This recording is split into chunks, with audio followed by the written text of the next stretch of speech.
প্রিয় শিক্ষার্থীরা, আমি কাজী হুমায়ুন আপনাদের সাথে আছি।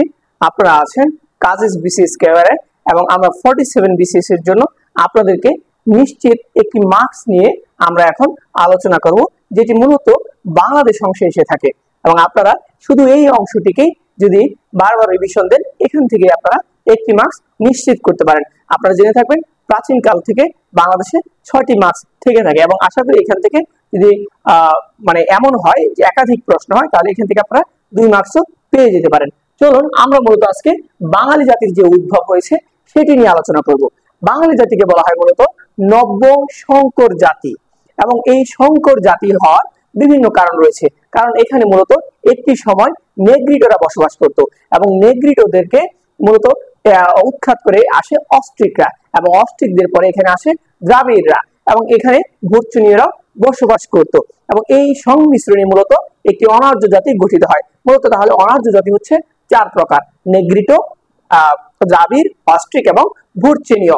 এবং তারপরেই মূলত আসে এখানে আর্যরা, এবং আর্যরা আসে খ্রিস্টপূর্ব 1500 অব্দে, এবং আর্যরা বসবাস করতে মূলত ইউরাল পর্বতের পাশে, এবং এটি ইরানের পার্শ্ববর্তী একটি অঞ্চল। সেখান থেকে আর্যরা এই ভারতীয় উপমহাদেশে এবং বাংলায় আসে, এবং এদের সাথে সংমিশ্রণ হয়ে একটি নব্য সংকর বাঙালি জাতির উদ্ভব হয়। আপনারা জেনে থাকবেন বাংলাদেশের প্রাচীনতম জাতি হচ্ছে অস্ট্রিক জাতি, এবং নৃতাত্ত্বিক ভাবে বাঙালিরা আদি অস্ট্রেলীয় নরগোষ্ঠীর অংশ। তারপর রয়েছে যে বিষয়টি, যে এখানে দেশবাচক যে বাংলা শব্দটি রয়েছে, এই দেশবাচক বাংলা শব্দটি প্রথম ব্যবহার করেন আবুল ফজল ইতিহাসবিদ, এবং তার যে বিখ্যাত বই আইনি আকবরী গ্রন্থে মূলত তিনি এটি প্রকাশ করেন।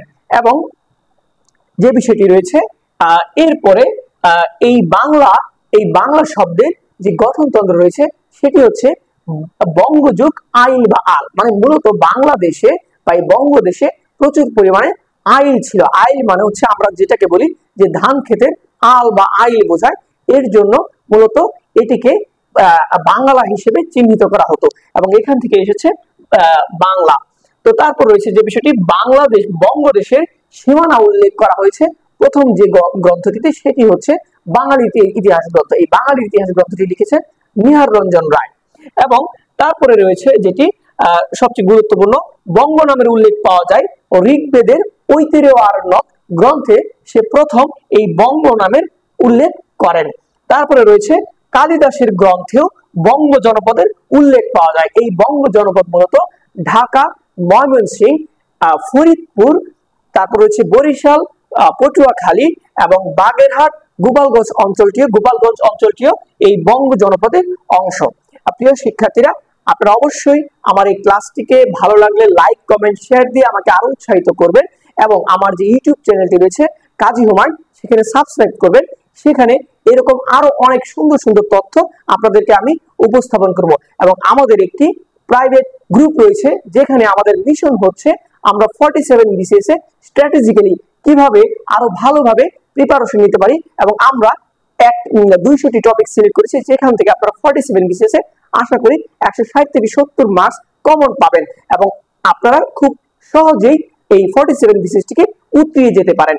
তাই আপনারা অবশ্যই আমাদের এই প্রাইভেট কোর্সটিতে ভর্তি হন, এবং আমরা 2 বছরের যে কোর্সটি রয়েছে, আপনারা যে কোর্সটি পড়তে আপনাদের 2 বছর সময় লেগে যায় এবং ভালোভাবে আত্মস্থ করতে, সেটিকে কৌশলগতভাবে আমরা 2 মাসে শেষ করব। আমরা যত দ্রুত শেষ করতে পারবো, আপনারা তত দ্রুত বেশি রিভিশন দিতে পারবেন, আর যত বেশি রিভিশন দিবেন আপনাদের কাছে এই বিষয়গুলি অনেক বেশি সুন্দরভাবে সাজানো গুছানো থাকবে, এবং আপনারা পরীক্ষা হলে কনফিউজড হবেন না, কনফিডেন্টলি সেই বিষয়গুলো দাগাতে পারবেন।